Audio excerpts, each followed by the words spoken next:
Good evening student. जय श्री कृष्ण और राधे राधे। कैसे आप सभी? देखिए बच्चों, आज की जो अपनी क्लास है चैप्टर वाइज पीवाई की सीरीज में चैप्टर नंबर 4, ये अपना लेक्चर नंबर 5 है। 4-5 दिन की आप लोगों की क्लास की छुट्टी हो गई। ठीक है, अब क्लास कंटिन्यू रहेगी और आज की इस क्लास में हम 2016, 15 और 14 के पेपर सॉल्व करेंगे। और इस क्लास में हम तीनों ईयर के जो पेपर हैं उसके अंदर एक एक क्वेश्चन सॉल्व करेंगे, तीनों पेपर का इस चैप्टर से रिलेटेड। और आप जानते हैं हम इस चैप्टर के 31 क्वेश्चन सॉल्व कर रहे हैं, जिसके अंदर 13 ईयर्स के पेपर सॉल्व कर रहे हैं। तो इस चैप्टर की 2 क्लास और आएगी, एक ये अपनी 5वीं क्लास है और इसके बाद हम कल 6ठी क्लास होगी, जिसके अंदर हमारा ये जो चैप्टर है वो कंप्लीट हो जाएगा। और उसके बाद में हम कैश फ्लो वाले चैप्टर के क्वेश्चन स्टार्ट कर देंगे। चलिए, तो आज की क्लास स्टार्ट करते हैं। आज की क्लास में जो हमारा पहला क्वेश्चन है वो है 2016 पेपर का। Calculate current ratio, liquid ratio, gross profit ratio, operating ratio from the following information. Information आपको गिवन है, इनसे आपको क्या निकालना है? करंट रेशो निकालना है। देखिए, करंट रेशो निकालने के लिए आपका फॉर्मूला होता है current assets upon current liability. Current assets निकालने के लिए आप क्या करेंगे? Debtors, prepaid expenses, short term investment और क्लोजिंग स्टॉक, इन सबको प्लस कर लेंगे। ठीक है, तो debtors, closing stock, prepaid expenses और शॉर्ट टर्म इन्वेस्टमेंट, ये हो गए आपके 50,000 के। करंट लाइबिलिटीज की अगर बात करें तो केवल अपने को करंट लाइबिलिटीज में क्रेडिटर्स दे रखे हैं 16,000 के, यही हमारी करंट लाइबिलिटी हो जाएगी। और इससे हमारा करंट रेशो आ जाएगा 50,000 अपॉन 16,000 इजिकल्स टू 3.13:1। ये हमारा करंट रेशो है। इसके बाद में हमारा लिक्विड रेशो है, और लिक्विड रेशो का फॉर्मूला होता है liquid assets upon current liability. और लिक्विड असेट्स निकालने के लिए करंट असेट्स जो भी हमने निकाली थी 50,000, उसमें से हम ये क्लोजिंग स्टॉक माइनस कर देंगे। तो क्लोजिंग स्टॉक माइनस कर देंगे और एक प्रीपेड एक्सपेंसेज माइनस कर देंगे। तो दोनों ही माइनस कर देंगे, तो हमारी जो लिक्विड असेट्स है वो आ जाएगी 32,000 की। क्योंकि आपको पता है कि हमारी जो करंट असेट्स 50,000 की अभी हमने ये कैलकुलेट की थी, उसमें से 16,000 का क्लोजिंग स्टॉक और 2,000 का प्रीपेड एक्सपेंसेस दोनों माइनस कर देंगे। ये हो जाएगा आपका 32,000। करंट लाइबिलिटी क्रेडिटर्स के रूप में 16,000 आपको दे ही रखी है, तो लिक्विड रेशो आपका हो जाएगा 32,000 अपॉन 16,000, दैट इज 2:1। तीसरा फॉर्मूला है हमारा ग्रॉस प्रॉफिट रेशो का। Gross profit upon revenue from operation into 100। Gross profit निकालने के लिए नेट सेल्स अपने को क्वेश्चन में गिवन है 80,000 और cost of good sold given है 48,000। ठीक है, तो ग्रॉस प्रॉफिट निकालने के लिए net sales minus cost of good sold अपने को करना है। फॉर्मूला यहां लिख लेंगे, net sales minus cost of good sold. Cost of good sold minus करेंगे तो हमारा आ जाएगा ग्रॉस प्रॉफिट। ठीक है बच्चों, और ग्रॉस प्रॉफिट आ जाएगा 32,000 का। तो 80,000 minus 48,000, 32,000। Gross profit ratio is equals to 32 upon 80,000। 80,000 की अपनी सेल्स दे रखी है, तो रेशो आ जाएगा आपको 40%। ठीक है बच्चों, तो ये हमारा जो पेपर है 2016 का, इसका एक क्वेश्चन दे रखा था, ये हमारा यहाँ पर क्लियर हो गया है। इसके बाद में है हमारे पास नेक्स्ट, इसी के अंदर दिया हुआ एक क्वेश्चन पॉइंट और है ऑपरेटिंग रेशियो का। तो ऑपरेटिंग रेशियो निकालने के लिए cost of revenue from operation plus operating expenses. Cost of revenue यानी कि कॉस्ट ऑफ गुड सोल्ड आपको 48,000 दे रखा है, ऑपरेटिंग एक्सपेंसेज आपको दे रखे हैं 12,000 के, दोनों को प्लस करेंगे 60,000 हमारी ऑपरेटिंग कॉस्ट हो जाएगी।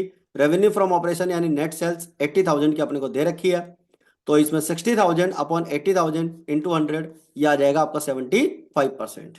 ठीक है बच्चों, तो चारों रेशो इस क्वेश्चन में जो अपन से पूछे गए थे वो अपन ने अच्छे से कैलकुलेट कर लिए हैं और आई थिंक आपको अच्छे से क्लियर भी हो गए हैं। चलिए, इसके बाद में आता है हमारा नेक्स्ट पेपर। नेक्स्ट पेपर है हमारा 2015 का, और 2015 के पेपर में भी एक क्वेश्चन 4 मार्क्स का इस चैप्टर से रिलेटेड पूछा गया, जिसमें हमसे बोला गया कि calculate gross profit ratio, operating ratio, operating profit ratio, net profit ratio from the following information. Information में सेल्स आपको दे रखी है, जिसे हम रेवेन्यू फ्रॉम ऑपरेशन बोलते हैं। कॉस्ट ऑफ गुड्स सोल्ड दे रखा है 1,20,000 का। एडमिनिस्ट्रेटिव एक्सपेंसेस दे रखा है 20,000 का। सेलिंग एक्सपेंसेस आपको 15,000 के दे रखे हैं। लॉस बाय फायर आपको दे रखा है 10,000 और इनकम फ्रॉम इन्वेस्टमेंट दे रखा है आपको 5,000 का। ठीक है, तो इससे अपने को सबसे पहले तो ग्रॉस प्रॉफिट निकालना है। ग्रॉस प्रॉफिट रेशो का हमारा फॉर्मूला होता है gross profit upon revenue from operation into 100। Gross profit निकालना होगा, उसके लिए हम जानते हैं नेट सेल्स 2 लाख और कॉस्ट ऑफ गुड सोल्ड 120। तो इसमें अपन ग्रॉस प्रॉफिट निकालने के लिए, ग्रॉस प्रॉफिट में से निकालने के लिए net sales minus cost of good sold करेंगे, 80,000 आ जाएगा। ग्रॉस प्रॉफिट रेशो 80,000 आपका gross profit, revenue from operation 2 lakh into 100, ये हो जाएगा आपका 40%। इसके बाद में आपका ऑपरेटिंग रेशो, ऑपरेटिंग रेशो का फॉर्मूला हो जाएगा operating cost upon revenue from operation into 100। Operating cost निकालने के लिए cost of goods sold plus operating expenses अपन लेंगे। ऑपरेटिंग एक्सपेंसेज में एडमिनिस्ट्रेटिव एंड सेलिंग एक्सपेंसेज दोनों आ जाएंगे। कॉस्ट ऑफ गुड्स सोल्ड 1,20,000 के आपको क्वेश्चन में गिवन है, 20,000 के आपके एडमिनिस्ट्रेटिव एक्सपेंसेज है और 15,000 के सेलिंग एक्सपेंसेज है। दोनों को प्लस करेंगे कॉस्ट ऑफ गुड्स सोल्ड के साथ, तो ये हमारी ऑपरेटिंग कॉस्ट आ जाएगी 1,55,000। Revenue from operation net sales अपने को 2 लाख की दे रखी है, तो अपना यहाँ पर आ जाएगा operating ratio 1,50,000 55,000 upon 2 lakh into 100, 77.5%। इसके बाद में बात करेंगे operating profit ratio. Operating profit ratio का फॉर्मूला हो जाएगा operating profit upon revenue from operation into 100। Operating profit ratio का फॉर्मूला जो है अपन लेंगे operating profit gross profit minus operating expenses. Gross profit में से ऑपरेटिंग एक्सपेंसेज माइनस कर देंगे तो हमारा ऑपरेटिंग प्रॉफिट आ जाएगा। तो 80,000 का ग्रॉस प्रॉफिट अभी हमने कैलकुलेट किया था इसी क्वेश्चन के अंदर, ये रहा 80,000 का हमारा ग्रॉस प्रॉफिट यहाँ कैलकुलेट हुआ था। यही चीज नीचे काम आएगी, क्वेश्चन तो एक ही है। तो ग्रॉस प्रॉफिट 80,000 में से ऑपरेटिंग एक्सपेंसेज आपकी एडमिनिस्ट्रेटिव और सेलिंग एक्सपेंसेज दोनों माइनस हो जाएंगे, तो 45,000 ऑपरेटिंग प्रॉफिट आ जाएगा।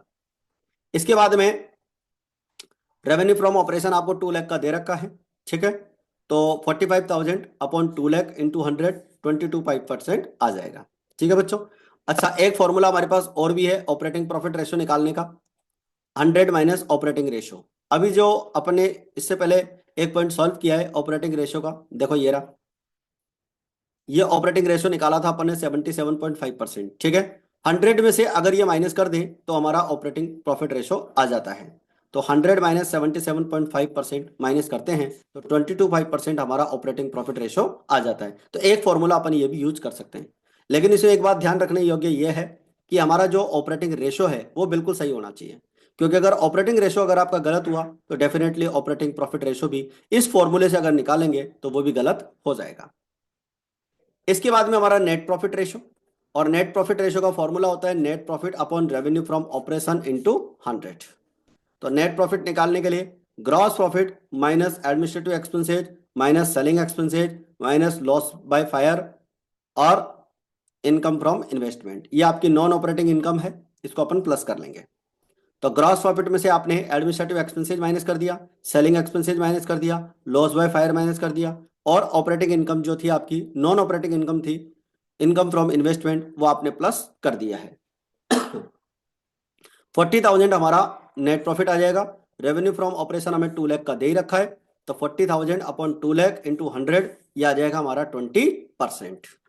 ठीक है बच्चों, तो हमारा नेट प्रॉफिट यहाँ पर क्लियर हो जाता है। इसी के साथ हमारा पेपर भी कंप्लीट हो गया है, और एक पेपर हमारे पास और है 2014 का, इसका क्वेश्चन अपन देख लेते हैं। 2014 के पेपर में क्वेश्चन आया है, आपको कैलकुलेट करना है from the following information calculate earning per share. Earning per share आपको कैलकुलेट करना है, डिविडेंड पर शेयर आपको कैलकुलेट करना है, प्राइस अर्निंग रेशो कैलकुलेट करना है, ग्रॉस प्रॉफिट रेशो कैलकुलेट करना है, प्रोप्राइटरी रेशो और स्टॉक टर्नओवर रेशो आपको कैलकुलेट करना है। 6 मार्क्स का क्वेश्चन आया था।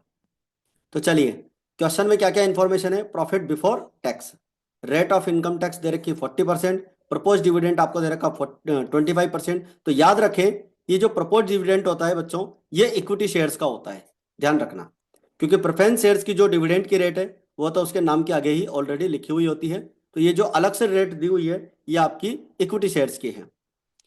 10% प्रेफरेंस शेयर्स 1 लाख रुपीज के दे रखे हैं, 20,000 इक्विटी शेयर्स दे रखे हैं 10 रुपीज इज 2 लाख रुपीज के। Current market price of equity shares is 27.5% rupees per share. Cost of good sold 6 lakh, total assets दे रखी है, स्टॉक, सेल्स और सेल्स रिटर्न अपने को दे रखी है। तो 1 बाय 1 करके अपन निकालते हैं। देखिए, सबसे पहले हमें निकालना है earning per share. Earning per share का फॉर्मूला होता है profit available for equity share holders upon number of equity shares. Profit available for equity shares निकालते हैं net profit after tax minus dividend on preference shares. Dividend on preference shares अगर minus कर देंगे तो हमारा जो है profit available for equity share holders आ जाएगा। नंबर ऑफ इक्विटी शेयर्स हमें 20,000 के दे रखे हैं, इसमें कोई दिक्कत ही नहीं है। तो सबसे पहले नेट प्रॉफिट आफ्टर टैक्स निकालेंगे, क्योंकि हमें क्वेश्चन में net profit before tax given है। नेट प्रॉफिट बिफोर टैक्स आपको दे रखा है 2 लाख रुपीज का, इसका 40% निकालेंगे इनकम टैक्स। ठीक है, इनकम टैक्स 40% इसका निकालेंगे, वो होता है 80,000। माइनस करने के बाद जो 1,20,000 आएगा ये हो जाएगा हमारा नेट प्रॉफिट आफ्टर टैक्स। तो नेट प्रॉफिट आफ्टर टैक्स हो गया 1,20,000। इसमें से हम माइनस कर देंगे dividend on preference shares. Preference shares आपके 1 लाख रुपए के हैं, उसका डिविडेंड 10% है, ये 10,000 होता है। माइनस करने पर आ जाएगा आपका 1,10,000। ये आ गया profit available for equity share holders. और नंबर ऑफ इक्विटी शेयर्स आपको 20,000 दे रखे हैं, फॉर्मूला हम पुट करते हैं profit available for equity share holders upon number of equity shares, ये आ जाएगा 5.5 पर शेयर। इसके बाद में है डिविडेंड पर शेयर। तो डिविडेंड पर शेयर निकालने के लिए dividend paid to equity share holders upon number of equity shares. Equity shares holders को कितना डिविडेंड पे करेंगे उस पर अपन नंबर ऑफ इक्विटी शेयर्स की डिवाइड कर देंगे। तो डिविडेंड पर शेयर निकालने के लिए हमें dividend paid to equity share holders चाहिए। Dividend paid to equity share holders निकलेगा इक्विटी शेयर से 2 लाख रुपीज के, और उसका जो डिविडेंड है वो 25% प्रपोज हुआ है। तो 25% अगर इसका निकालेंगे तो ये आ जाएगा 50,000। ठीक है, और 50,000 का जैसे हमारा डिविडेंड आएगा इसमें अपन डिवाइड कर देंगे 20,000 इक्विटी शेयर्स का, तो डिविडेंड पर शेयर हो जाएगा 2.5 पर शेयर। ठीक है, ये हमारा सेकंड रेशो यहां पर कंप्लीट हो जाता है। थर्ड रेशो आपसे पूछा है प्राइस अर्निंग रेशो। तो देखो प्राइस अर्निंग रेशो का फॉर्मूला होता है मार्केट प्राइस पर share upon earning per share. Market price पर शेयर अपने को 27.5 क्वेश्चन में गिवन है, और अर्निंग पर शेयर 5.5 अभी अपन ने कैलकुलेट किया है। तो प्राइस अर्निंग रेशियो का फॉर्मूला हो जाएगा मार्केट प्राइस पर शेयर 27.50 और upon earning per share 5.55 times. Gross profit ratio निकालने के लिए उसका फॉर्मूला है gross profit upon revenue from operation into 100। Gross revenue from operation आपको क्वेश्चन में गिवन है 10,50,000 की, और रेवेन्यू फ्रॉम ऑपरेशन रिटर्न आपको दे रखी है 50,000 की। रिटर्न का मतलब है सेल्स रिटर्न। सेल्स रिटर्न हमें दे रखी है 50,000 की। कॉस्ट ऑफ रेवेन्यू आपको दे रखी है 6 लाख रुपए की, जिसे हम कॉस्ट ऑफ गुड सोल्ड बोलते हैं। तो नेट रेवेन्यू फ्रॉम ऑपरेशन निकालने के लिए ग्रॉस रेवेन्यू फ्रॉम ऑपरेशन में से रिटर्न माइनस कर देते हैं, तो यह आ जाती है आपकी 10 लाख रुपीज। और ग्रॉस प्रॉफिट निकालने के लिए नेट रेवेन्यू फ्रॉम ऑपरेशन में से cost of revenue from operation minus कर देंगे, तो यह आ जाएगा हमारा 4 लाख रुपीज का ग्रॉस प्रॉफिट। 10 लाख रुपीज की आपकी नेट रेवेन्यू फ्रॉम ऑपरेशन है, 4 लाख का आपका ग्रॉस प्रॉफिट है। रेशो आप लगाएंगे ये, तो हो जाएगा 4 लाख अपॉन 10 लाख इंटू 100, 40%। इसके बाद में हम बात करेंगे प्रोप्राइटरी रेशो की।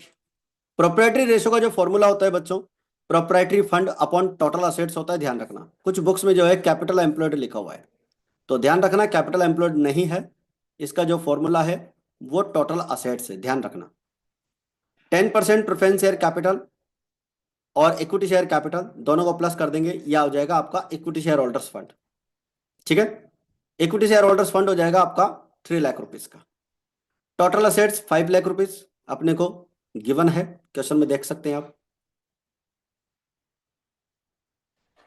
ये रहा। टोटल असेट्स हमें दे रखी है 5 लाख रुपीज की। ठीक है, इक्विटी शेयर होल्डर्स और प्रेफरेंस शेयर होल्डर्स दोनों को अपन प्लस कर लेंगे, तो ये जो है हमारा इक्विटी शेयर होल्डर्स फंड आ जाएगा, यानी प्रोप्राइटरी फंड आ जाएगा। प्रोप्राइटरी फंड हो गया हमारा 3 लाख रुपीज का, और इसमें अपन टोटल असेट्स का डिवाइड कर देंगे, तो 3 लाख अपॉन 5 लाख, तो ये हो जाएगा 0.6:1 प्रोप्राइटरी रेशो।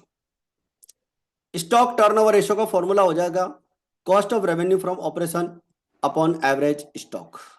ठीक है, cost of revenue from operation आपको क्वेश्चन में गिवन है 6 लाख रुपीज की। ठीक है, और स्टॉक यानी कि क्लोजिंग स्टॉक अपने को दे रखा है, इसे हम एवरेज स्टॉक अज्यूम कर लेंगे, तो 6 लाख में 150 का डिवाइड करेंगे, ये हो जाएगा आपका 4 टाइम्स। ठीक है बच्चों, तो इसी के साथ ये हमारा क्वेश्चन जो है यहाँ पर कंप्लीट होता है आपका 2014 का। और इससे पहले हम 2016 के क्वेश्चन सॉल्व कर चुके हैं, 15 के कर चुके हैं और 14 के कर चुके हैं। तो इसी के साथ अपनी आज की क्लास यहीं पर समाप्त होती है। किसी भी तरह का कोई भी डाउट हो तो आप कमेंट बॉक्स में लिख सकते हैं।